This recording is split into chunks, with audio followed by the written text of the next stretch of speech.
Hello everyone, today we talk again about medieval economy and more specifically urban production, albeit stressing mostly the issue of the sources and interpretative problems. The other day made a video about the archaeological limits in the reconstruction of that case, specifically of Mediterranean economy during the 6th and the 7th century. A very hotly debated topic because there is all the Pyrrhens paradigm and the problem posed anyway by the Islamic invasions. That we didn't enter in the specifics of these issues, but we were just noticing how what we normally think to know, because of this is, at least I speak mostly to an audience that I think just reads a lot of different things and maybe it doesn't have a specific methodological interest, but it's plenty of articles. Go Facebook history groups of this kind of things that I fortunately abandoned. Let's say everything that is a new information is somebody claiming to have carried out a test on, I don't know, Poland in a certain area of Anatolia in the second half of the 6th century, should revolution our entire understanding of history. It will never do it, right? Not even if you actually can take 100 of them, right? And of course, I am biased in favor of written sources in the first place, but it's not just the thing, right? It's just that history is about dimensioning a concrete political and social reality that is unfortunately very difficult to do in some conditions and of absence of sources, first of all. But let's say, especially when you come from a background where you're not habituated to consider, for example, this wall, this constant direct proportionality between politics, society, and war, and you just look at a very narrow and kind of very materialistically and deterministically biased socioeconomical side of the story that fundamentally doesn't bring to anywhere comprehensive just per se. So, as you know, this early medieval, and that's the reason why I don't make so many history of economy videos. That's just random. I've made lots of them, especially in the first years of Schwerpunkt, because I stuck mostly to the more generic information, and there, certain economical aspects also are present, of course. But it's important to discuss it further in this frame, in my opinion, to provide with that properly with that dimension, that sense of what we're talking about. And you know that whenever I do this, I always connect it with the broader political and social frame for what we know. And so it's sometimes easy also to criticize some content that doesn't quite fit a broader didactical effectiveness, let's put it in this way. So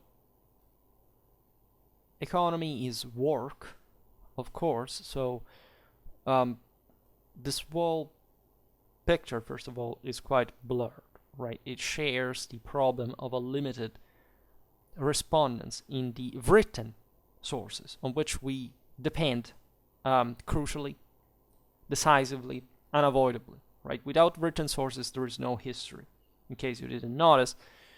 So at certain points in our world, we hardly, say, document certain aspects of life. This would be a first powerful indicator to determine what really and truly mattered to them, and not just because there's a background, a social one or a national one or whatever that is biased. Written records tell us everything, even when they lie, if they ever do, right?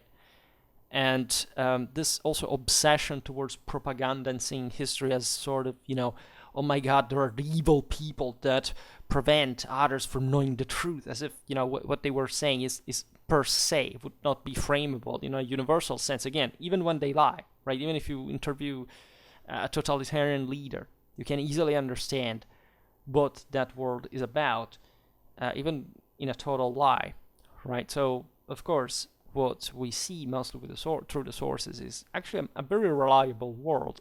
Like, considering that we're talking about a world where there was no such thing like what we intend, at least today, improperly as free thinking, because everybody recognized that if you don't stick to a civilizational model, you basically do not go anywhere.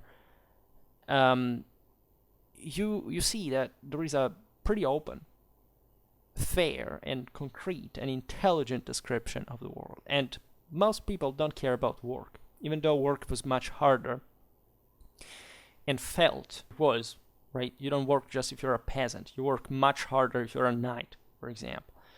And that is still, relatively, it's given for granted by a certain degree. This is a problem that also, as a military historian, I meet with, because we know very few about the specifics, the details, as of tactics, of properly. We don't have sources written by, say, the equivalent of NCOs, or very often not even by commanders in chief in general, right? So we have, first of all, to habituate ourselves to the times and places that are very archaic and primitive and poor, right? We're talking about the early Middle Ages, so the entire world was in pretty miserable state compared to our own, materially speaking, and this, of course, had a reflection on the type of sources that we have, but also the world was simpler, and so we should understand certain things even just by other indirect evidence in that sense. Very often also the absence of something else. But for example, we will never know what the relations within a shop really were, the relations with the clientele in early medieval times. We know nothing about that, and this didn't require, even as a necessary precondition, the drafting of witness says that it was everything was much more open and freer, and naturally we're mostly looking at the places that were more populated, where there was more exchange, where people were literate by an important degree, actually, for those time world standards, whereas others, of course, didn't even have writing yet in this time. And only up to very late, especially after the 12th century, we start finding a trace of such relations, for example, in the mercantile accounting. Or it's possible to reconstruct the personal and patrimonial vicissitudes in general, right? And yet at that point, the picture can still keep in the shade different aspects of the activity, not enlightening on all the productive sectors. And this naturally is even more evident before the 12th century, when the available sources are limited, and with rare exceptions, they're always indirect. That is to say, they are texts in which the hints to products and producers just accidentally come into context, right? Without basically any possibility to verify or even to explain the information per se. This is quite interesting. It is to say, just a guy a merchant is named, and then, we know that he was a merchant because he was just in a signaculum, was called like that in a document that talks about certain patrimonial issues, and these were just witnesses, for example. They even had nothing to do with the guy, so you may have a reference like that, or to a specific product. I visited this country and I found this product. That we don't know anything about how that product came there. At least, we have some, of course, indirect information, some analogies and other things, but and a general understanding, of course, of what kind of the economy was at the time. It's just we don't have that level of documentation regarding the dimension of that production, how commercialized it was, this kind of things. So the early medieval documentary texts that are, in fact, more taken in examination by the historiography of economy, let's say, are, first of all, some public acts issued or collected by the government, as may regulate simply the economy, or protecting certain categories. Pig keepers were apparently more important people with a higher vergil than others in early medieval times. Have some builders that are also named here and there. We see naturally a world dominated by farming, by agriculture, unavoidably. So that can tell us something, especially connected with politics as well, because these are mostly laws. And they can contain, of course, with compensations that are required for certain damage. You can see there the cost of some activities, and proportionally with others in that community. Then there is naturally the documentation relative to ecclesiastical entities that were the most literate, and so more, and also, say, with their privileges and general institutional stability, the ones that could preserve more easily throughout the centuries their own documents. So we're talking about abbeys, monasteries, but there are also inventories of goods, contracts, concessions, fiscal, tax concessions. Then there are, of course, the chronicles, the annals, historical, say, historiographical, literary works, narrative works that refer, as we were saying before, information about the customs and habits of peoples and of characters. A geography, biographies that can, in fact, tell us something about people and things in their daily context.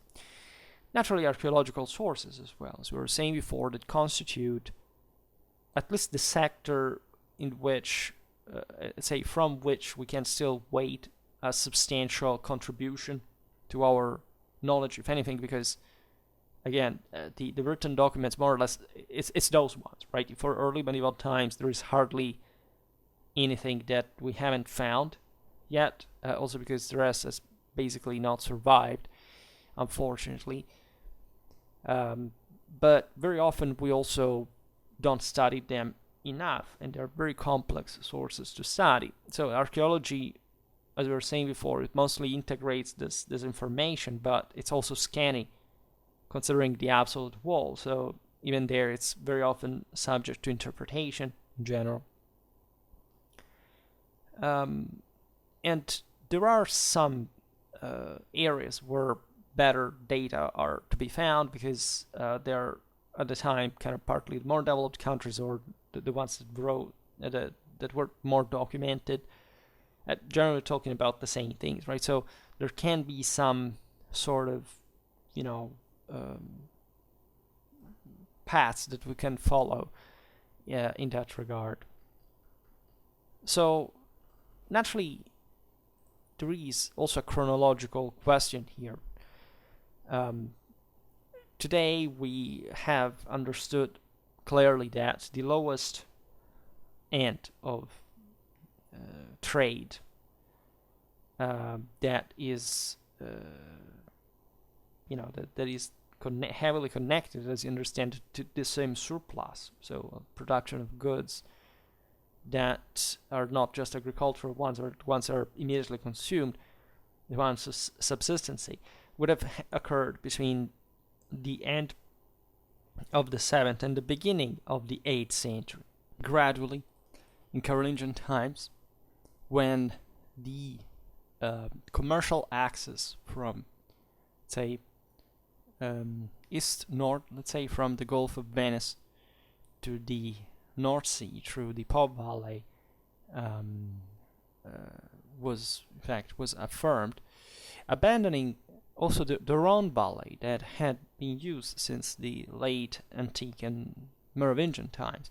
It's a very interesting shift, because it would happen again as well during especially the 14th century, for reasons that are more political, because France at that point was in crisis during the 100 Years' War, so the Venetians reopened, at least reinforced the Alpine route, right, especially with Bavaria. But the Po Valley specifically in Carolingian times was kind of more fruitful, also because it was conquered by the Carolingians, as we have seen recently in that video on the Carolingian domination of Italy.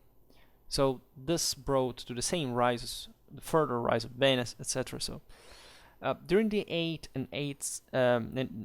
between the 8th and the 10th century, there was also an important extension of large property, right, especially the ecclesiastical one. This was a consequence of feudalism. It would have entailed a remarkable increase, not just in the production of agricultural goods, but also of the artisanal, and I'd say even industrial ones, fueling gradually the commercial circuits. And this thing doesn't quite stop during the second invasions, right? With the 10th century, especially, the productive expansion would have become more markedly urban-centered, let's say, and the great monasteries and abbeys would have thus sent there in the city markets their surplus to be sold. This aspect is particularly important because it shows how actually great part of the medieval civilization or revival derives from the rationalization and the, in fact, unitary administration of vast amounts of land in post-Carolingian times. So a much more structured, compact, and functionalized system that also had, in fact, a very important far range reach, and thus triggering this broader trade. And the rise of cities in this context is crucial because it explains also the communal civilization and in origin, right? And you understand that this is deeply connected to what had been triggered in feudal, let's say, with the affirmation of that large property system. And this phenomenon is studied well, in fact, for the centers of northern Italy, such as Pavia, that was the capital of the Italic kingdom, then Milan, Mantua, Parma, Piacenza.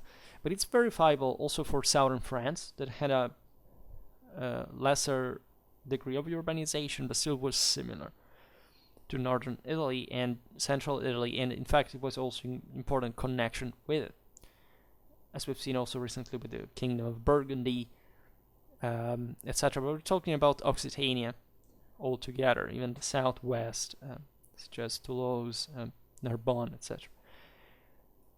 However, there are deep differences between the southern Europe, where basically urban tradition remains historically, continuously, and the north of Europe, where instead the city, in the sense of a specific juridical institutional entity separated from the countryside, was a novelty that verified itself only after the year 1000 fundamentally. And in fact, the European space constituted a strongly dishomogeneous system, right? Both from a demographic point of view, because the overwhelming majority of population was concentrated in the south, and in the available infrastructures, right?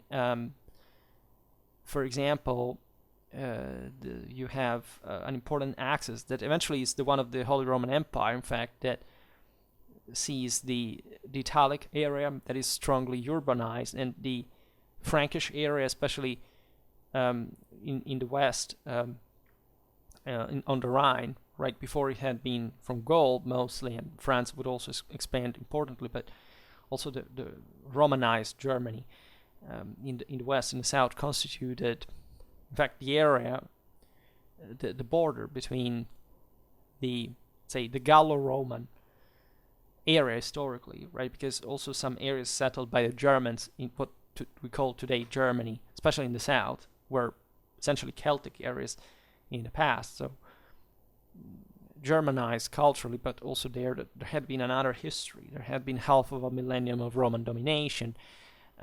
So it's another thing. And so beyond that, in Central, Eastern, Northern Europe at large, there is a much less thick demographic fabric, and new typologies of urban centers, if we can call them this way, that are developing impressively at this time, but still within the relative terms, right, and still within much lower soil than in the south. So the first question is thus the one of the continuity of city life, or the creation of new poles of economical attraction, because not even in Southern Europe exactly the same cities from antiquity had remained not just the same, but centered in also with the same power proportionally among each other. For example, as we just said, the Po Valley had incredibly increased in importance during early medieval times, central northern Italy fundamentally would become that cradle of communal civilization, as opposed to the south of Italy that had been historically more advanced, urbanly speaking. I mean, think about the Hellenic colonization and the polis, etc. This thing had changed and would keep changing for many reasons. Think about even the establishment of feudal rule in the south with the Normans, whereas the north had really another story. Then there is also the issue of who did really live in the city, right? Because as we were saying before, there is a distinction between eventually what would become city-states, let's say, and towns. There are some centers that are much more markedly, let's say, commercial in nature than others. In fact, are also the ones that develop more, but let's say their elites could change also accordingly. Generally speaking, the stronger the city-state, the less feudally controlled it is, even from those clans that still were, the creators of those polities in practice. And in fact, the larger the city, the greatest the demand of products, by the way, also for maintaining the population. So in order to secure that, the same city could, as you know, in the case of the Italian communes, extend its control beyond the district that was technically a feudal one, but that this is what it's so important to stress the difference between city-states and other type of urban centers, because it was not really normal for city-states to become such and to take over other cities sometimes, etc. And that's also all what the problem with the wars of the Lombard League, etc. But it's not just the commercial hub, as we've seen, because of the agricultural resources, but because of the surplus that the artisan production could provide, quantitatively, qualitatively. There is an industry behind that, and it's not just even a class thing, right? Those who were in charge of the production were essentially the great landowners, were incidentally also the great, the military of the city. So it was a massive investment field. Is for not only the same goes for the fleets, the commercial fleets, the ones that made the Crusades work in the first place. Well, logistically, etc. These were the centers that made it happen through these elites. So there is no such thing like, again, a democratic a republican system where there are the humble shoemakers who got counsel and rule. No, there is a strong elite in the city as well that controls basically all the various guilds and more. There are sensible differences as well. These centers would eventually evolve towards more autocratic forms, but at least for the periods that we're covering today, up to the 12th century, which is not technically, as you know, even early Middle Ages anymore from quite a while, it's almost late. The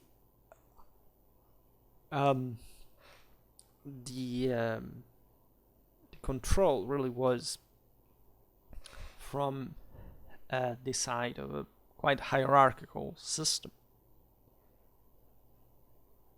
And consider that, of course, the countryside was always connected, not just because, again, the city develops because of the countryside surplus, but because also the countryside begins to be functionalized to the city production, right? And that's also why lots of people go work there from the countryside, and why these cities are so big and they need to expand further their city rings, etc. So in this delicate passage, especially between, say, in the 10th century, you have really many courtly activities that are ever more connected with the city. And the elites moving from the countryside, where traditionally the aristocracy had ruled from, in the cities. Right? Of course, again, we're talking mostly about, this happens a bit everywhere by some degree, but of course we're talking mostly about southwestern Europe.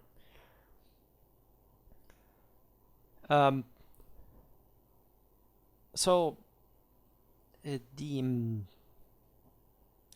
don't know, of course, scientifically and precisely how much these proportions really were for these early times in terms of economical production per se, etc. So archaeology can tell us something regarding what kind of products were there, what kind of connection there was with also more distant places.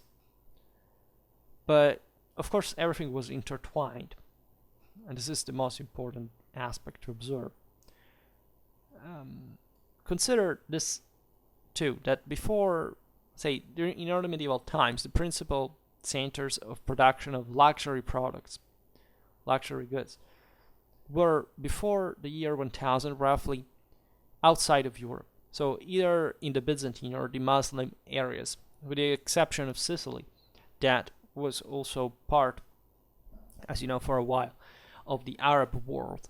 So we're talking about silk, linen, cotton, papyrus, ornamental objects that came from Constantinople and the Arab cities. And the comparison, say, with Western production reveals the qualitative contraction and reduction of typologies that had occurred after the end of Roman unity in the Mediterranean. And even if the chronology of the relations between Christian Europe and the Arab world remains an object of discussion, it's certain that in the 8th, 10th century, some precious fabrics and ornaments came, for example, to the Italic kingdom through centers that had emerged in the Venetian lagoon and through some Tyrrhenian ports, especially Gaeta and Amalfi, that are in the south of the peninsula. And the obvious reason why also Italy emerged, aside from just what was the important demographic and economic background, especially in trade, is of course the, say, best infrastructurally served and most easternmost country in Western Europe to receive that, in the center of the Mediterranean, and thus dramatically leading this to growth. And the interesting aspect of this that we discussed in that video about the Saracens, multiple videos we made about the Saracens, is that when we look at places like the Italian peninsula in general, in this case along the coast, you realize that the later emergence of the Italian Maritime Republic was hardly sudden, right? It was something that we can not really fully document by a certain extent. But let's say by the 11th century, the dramatic military and naval, properly powered, the amount of engineering, cultures, etc., the Italian fleets and so on, it's something that could not be born the day before. It was heavily developed and integrated systems that managed, in fact, to sweep out all the Western Mediterranean by Saracen piracy and dominating the connections even in the Eastern Mediterranean, having a decisive infiltration also in the Byzantine commercial system. So it's something explosive, to say the least, which derived from evidently an overload of wealth accumulation since those even very previous years. And in fact, the entire age of the second invasions in many ways is also misunderstood, I believe, in a sense, considering the actual political interactions that occurred. But again, it's not important to digress now. You can check those videos I made on them. In any case, when you look at these early Western maritime centers, then you realize that also the imports from the Near East did not respond really, but to a very limited elite demand, right? While the majority of the needs in terms of objects for the daily existence was satisfied locally or regionally. So this is true for all over Europe, but it tells you in general that wherever, again, you find those important rises, you realize that there was a lot of wealth actually within the same Europe, and that it tends to be obscured in general, especially exactly by that Iron Age, the 10th century. That actually is the one where the so-called rebirth of the year 1000 lays its roots in. And that is, in fact, very much overlooked. It began at that time. And of course, when we look at pre-industrial systems, we do look at mostly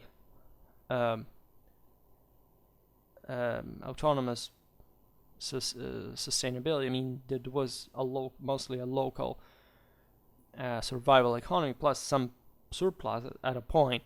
When you look at basic needs such as domestic production, clothes, instruments, wares, this is normal in these worlds, right? Its permanence arrived to continue up to centuries that are close to us, and it was tenacious in geographically isolated areas such as in the mountains and in the far northeastern Europe, let's say.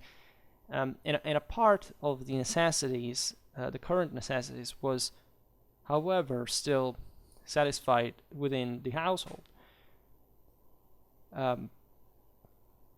Shoes, woodware, right?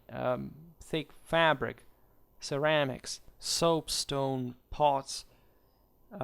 So these were very much also the essential, as you know, also from more traditional culture in contemporary countries, etc. So, so we're not talking about two necessarily different environments, right? Or dimensions or something like, for example, in 15th century Florence, so one of the most advanced areas of the time, like you could still see a gentlewoman known as Alessandra Macinghi Strozzi. These were some of the noble families of Florence at the time.